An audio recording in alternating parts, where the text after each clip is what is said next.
योगी जी वो मुसलमान जो हिंदुस्तान में रुके बंटवारे के बाद 1947 के बाद, वो डेमोक्रेटिक सेटअप में रहना चाहते थे, वो नहीं रहना चाहते थे इस्लामी सेटअप में, और उन्हें अपने राष्ट्रवादी होने पर बहुत गर्व है। और हमें किसी से सर्टिफिकेट की क्या जरूरत, हम तो रुके अपने इस डेमोक्रेटिक सेटअप में, और हम चाहते हैं कि हिंदुस्तान आगे बढ़े, हमारा भारत आगे बढ़े। तो उसमें बांट के तो आप भारत को पीछे ले जाना चाहते हैं। आप बहन जी बहुत अच्छी बात कह रहे हैं, और मुस्लिम है। अपने मौलाना और मौलवियों को समझा पाते कि 3 तलाक के मुद्दे पर भी इस प्रकार का फतवा जारी करते बहुत अच्छा होता। मैं क्षमा चाहूंगी, मुस्लिम औरतों के तलाक का मुद्दा आपका मुद्दा नहीं है, ये हम लोगों का मुद्दा है, देश का मुद्दा है। आप पूरे देश की महिलाओं, देश का मुद्दा है। आप पूरे देश की महिलाओं के आरक्षण की बात करिए, उनको राज्यसभा में, विधानसभा में अरे वो मिल ही जाएगा, विवेकानंद जी वो ने तो कहा मिल ही था, जाएगा। मुझे दुख होता है कि लोग धर्म को व्यापार बना रखा है, जिस तरह व्यापारी अपने लाभ और हानि के लिए लड़ता है, इसी तरह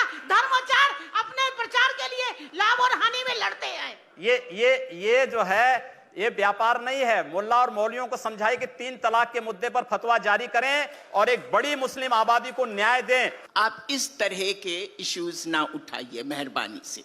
ये वो वक्त आ गया है कि आप देखें कि मुसलमान औरतों का क्या मुद्दा, मुसलमान खुद मर्द भी एजुकेशन में कितने पीछे है। ये बात उन दलों को समझानी चाहिए जो मुसलमानों को केवल आजादी के बाद वोट बैंक बना करके रख दिए हैं। योगी जी से मैं सहमत हूं कि आप जो सवाल इनको कह रही हैं, ये उठाए मुसलमानों की गरीबी, गुर्बत और इसकी बात, वहां जो पार्टियां जो मुसलमानों को सदियों से, दशकों से वोट बैंक समझती है, वो पार्टियां भी वहां मुसलमानों के सिर्फ वोट बैंक समझती है, उनके विकास की बात कम करती है। चुनाव में रमजान के मौके पर, ईद के मौके पर टोपी लगाकर मुसलमानों के साथ तस्वीरें खिंचवाते नेता भी मुसलमानों का भला नहीं करते हैं।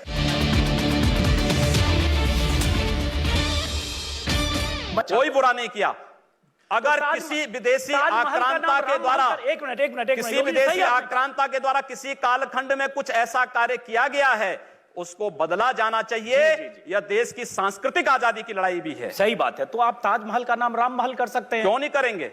कर देंगे, बिल्कुल किया जाना चाहिए। आवश्यकता है तो किया जाना चाहिए। चलेगा तो जो मुमताज महल के लिए शाहजहां ने ताजमहल बनाया, उसको जांच का विषय, चर्चा करिए ना इस पर कभी खुले मंच पर। अच्छा, तो इसका मतलब जो भी पुरानी विरासत है, अगर कहीं लाल कोई विरासत नहीं, कुतुब मीनार जो देश के हित में होगा, हमें वह कदम सख्ती के साथ उठाना चाहिए, बिना सोच, बिना लौंग लपेट के, बिना संकोच के। तो देश के हित में, देश की सुरक्षा के हित में है, आने वाली पीढ़ी के भविष्य के हित में हमें वो कदम उठाने में कोई संकोच नहीं करना चाहिए। तो योगी जी आप ये मानते हैं, आप थोड़ा गुस्से में हैं, तो मैं कोई गुस्सा नहीं हूं। मैं आपको बता रहा हूं, आप क्योंकि मुझे कह रहे हैं, मुझे भय है कि आपको फिर पसीना ना हो जाए। बिल्कुल नहीं, मैं चाहता हूं आप गुस्सा करिए, पसीना नहीं आएगा मुझे, चिंता मत करिए।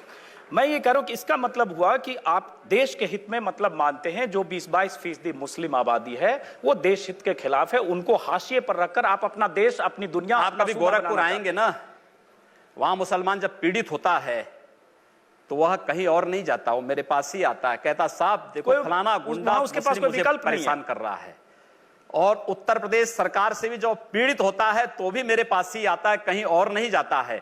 अकेले सांसद हूं जो 2, 3, 4 घंटे पब्लिक के लिए खुले उसमें बैठता हूं, कोई सुरक्षा नहीं, कोई तामझाम नहीं, कोई भी आए अपनी बात कहें, और फिर अगर बातचीत से मानेंगे ठीक, नहीं तो आंदोलन का रास्ता वहां तय होता है। हर एक व्यक्ति की सुरक्षा और हर एक व्यक्ति का विकास आपको देखना, गोरखपुर में जाकर के एक बार इसको ये बोलेंगे, हर एक व्यक्ति मतलब हिंदू हो या मुसलमान, क्या बात कर रहे हैं? जो भारत का नागरिक है, जो भारत का नागरिक है वो हमारा नागरिक है, उसमें जाति मत और पंथ कहां की बात आती है? जब अरे मैं सनातन हिंदू धर्म का उपासक बदलना चाहते हैं, सनातन हिंदू धर्म का उपासक हूं, सर्वे भवन्तु सुखिनः सर्वे सन्तु निरामया की बात करता हूं।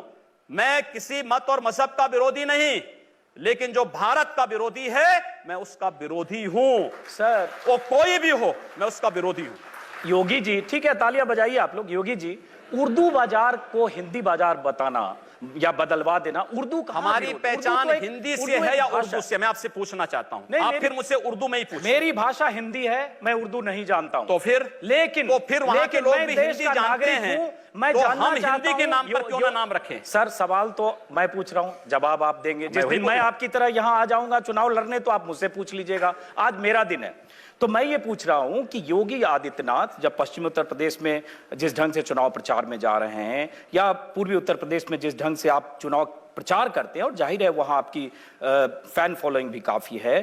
क्या आपके दायरे में, आपकी राजनीति में मुसलमानों के लिए कोई जगह नहीं है? क्यों नहीं है? क्यों नहीं है? शाहनवाज हुसैन मेरे सबसे अच्छे मित्र हैं। अब वो doctor doctor APJ Abdul Kalam को जब माननीय अटल बिहारी वाजपेयी जी ने राष्ट्रपति के लिए खड़ा किया था, सबसे पहला सांसद था जिन्होंने समर्थन किया था। भारत का मुसलमान डॉक्टर एपीजे अब्दुल कलाम बने, शाहनवाज हुसैन जैसा बने, पहला व्यक्ति रहूंगा जो समर्थन करेगा।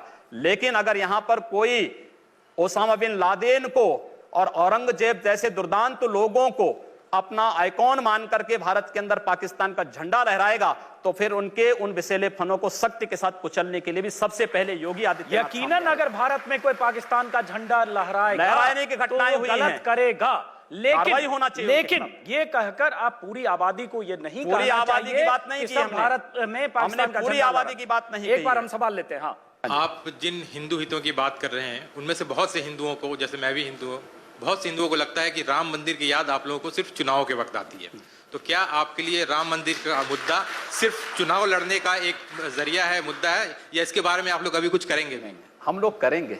मैं कल ही रायपुर में राम मंदिर का उद्घाटन करके आया हूं।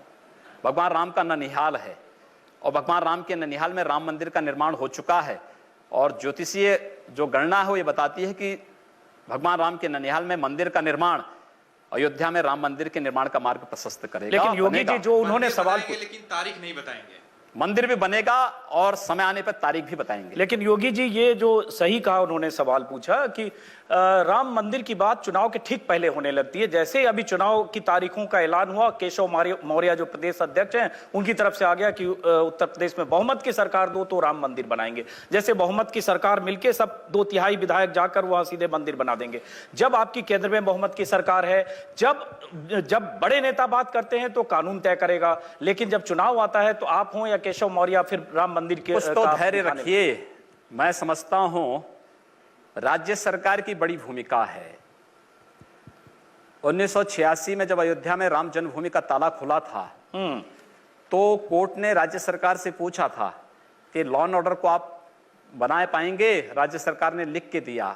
मैं श्रद्धांजलि दूंगा स्वर्गीय वीर बहादुर सिंह जी को, जिन्होंने उस समय राम मंदिर के इश्यू को लेकर के, और स्वर्गीय प्रधानमंत्री श्री राजीव गांधी जी को, जिन्होंने 89 में अयोध्या से कांग्रेस के चुनाव प्रचार का शुभारंभ किया था।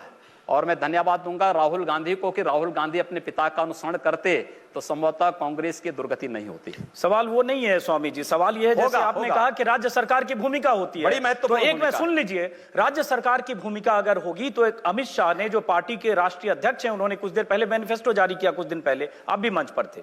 उस मैनिफेस्टो में बहुत सारे वायदे हैं। वही वायदे पूरा करते करते शायद 5 साल में पूरा ना हो, तो आप वो वायदे पूरा करेंगे जो मैनिफेस्टो में दिया, या जाकर मंदिर बनवाने जाएंगे वहां जहां कानूनी मामला फंसा कोर्ट में? मंदिर भी बनेगा और ये विकास के सारे कार्य भी होंगे। हमारा विकास कार्य जाति, मत और मजहब से ऊपर उठ करके होगा, सबके लिए होगा, सबका साथ और सबके विकास की बात होगी। जब ये आप बोलते हैं ना योगी जी कि जात मजहब इन सब से ऊपर उठ के होगा, तो बहुत दिलचस्प लगता है, क्योंकि जब फिर आपके बयान पढ़ने लगते हैं तो लगता है जो आप बोल रहे हैं और जो आप पहले जो बयान देते हैं आप लोग और जो चुनाव के समय बोलते हैं, कितना फर्क है योगी जी। सबका साथ सबका विकास ये अगर है तो आप बोलते हैं, बनारस में आपने 2 साल पहले कह दिया था कि आपको अगर अनुमति मिले तो देश के सभी मस्जिदों के अंदर गौरी गणेश की मूर्ति स्थापित कर देंगे। हमने काशी विश्वनाथ मंदिर के परिप्रेक्ष्य में इस बात को कहा था। आप ज्ञानवापी में जाएंगे, ज्ञानवापी में वर्ष में एक बार हिंदुओं को पूजा करने की अनुमति मिलती है। मस्जिद के अंदर गर्भगृह में नीचे जो मंदिर था, पुराना काशी विश्वनाथ का मंदिर था। ये वर्तमान का जो मंदिर है काशी विश्वनाथ का, ये अहल्याबाई होलकर जी ने बनाया था।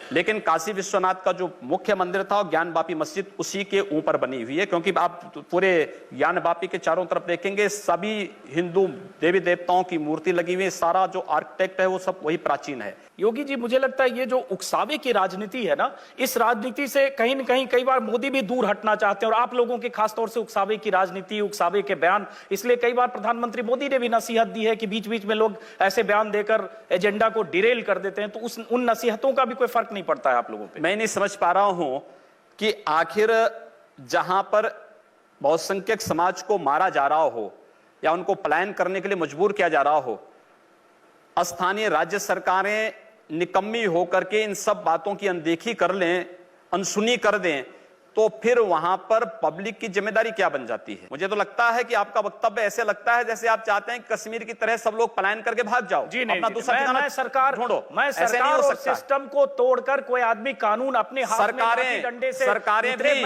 मैं उसके सरकारें जिस तरीके से उत्तर प्रदेश के अंदर पिछले 14 वर्षों से चली हैं, आप कोई व्यवस्था लागू करते हैं, कहते हैं कि साहब कन्या विद्याधन लागू करेंगे, लेकिन साहब नहीं मुस्लिम कन्याओं को मिलेगा, हिंदू कन्याओं को नहीं मिलेगा।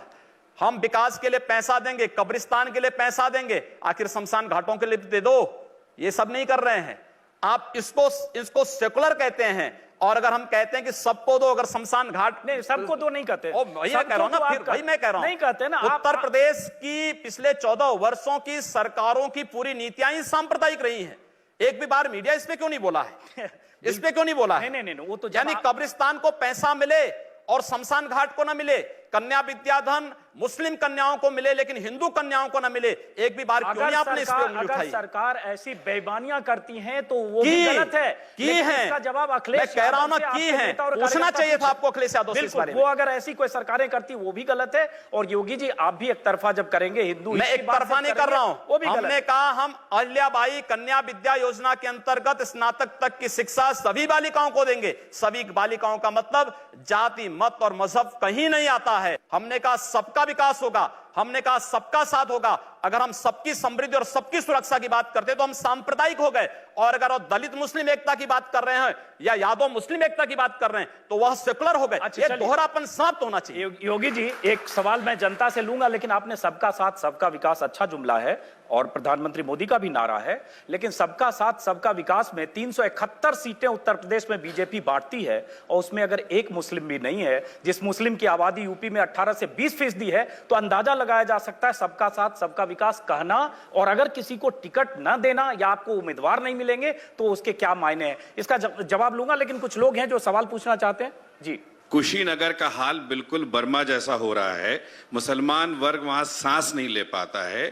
तो आप किस तरह के काम करने में, और जिसको हम माफिया कहते हैं वो भी यही जस्टिफिकेशन देते हैं रॉबिन हुड वाला, कि साहब सरकारें चीजें नहीं पहुंचा पा रही, हम अमीरों से लूट करके गरीबों को दे रहे हैं, उनको संरक्षण दे रहे हैं। इन दोनों में फर्क क्या है? देखिए, कुशीनगर में जिस प्रकार के तत्व हैं, आपको मालूम है कि आईएस से जुड़े हुए तत्व भी कुशीनगर में पकड़े गए। और अगर आप उसका समर्थन करते हैं तो मैं इसको बहुत दुर्भाग्य हम नहीं, ये भड़काई नहीं, हम लोग डेलीगेशन पिछले साल लेकर गए हैं योगी जी। ऐसे गरीबों को देखिए, हम लोग वहां जा चुके हैं। ऐसे गरीब मुस्लिम परिवार बच्चों को कहीं से कोई निपटा जाना चाहिए। नहीं, गलत बात कर रहे हैं। मैं कह रहा हूं ना, आप जो आदमी है वहां पर जो मजलूम है वो आईएसआई नहीं हो सकता है। आप वहां पे पाकिस्तान का झंडा लहराएंगे, आप वहां पाकिस्तान का झंडा लहराएंगे तो इस चीज को